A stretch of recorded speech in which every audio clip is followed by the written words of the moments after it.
Sebagai seorang pedagang, kebanyakan orang menyukai pajak yang murah dan sarana jalan yang bagus. Dengan murahnya pajak, kita bisa menggulung modal menjadi lebih besar dari tahun sebelumnya. Hal ini terdengar sangat jahat, tetapi dari sudut pandang saya, ini menjadi cukup adil.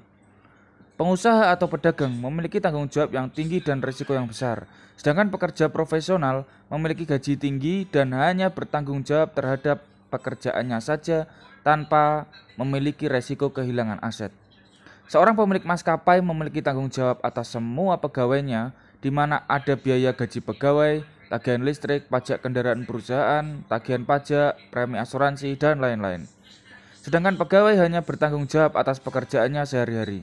Semisal terjadi kecelakaan, maka pemilik maskapai akan bertanggung jawab atas korban dengan santunan, tanggung jawab sosial, dan moral. Ini terdengar jahat, tetapi saat kalian menjadi seorang pengusaha, kalian hampir bekerja seharian penuh dan tidak ada hari Minggu. Para pekerja ketika perusahaan bangkrut tidak menanggung kerugian dan beban utang yang ada pada perusahaan. Tugasnya sudah selesai dan lekas mencari perusahaan lain yang masih sehat.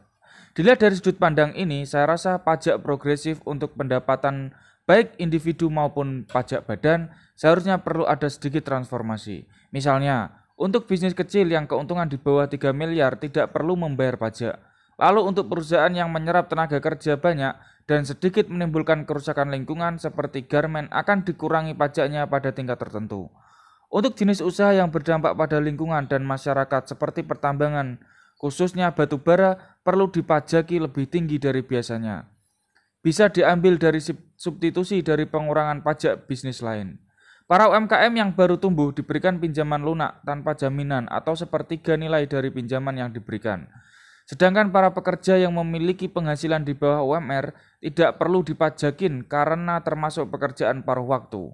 Dalam ilmu ekonomi disebut sebagai pengangguran setengah menganggur.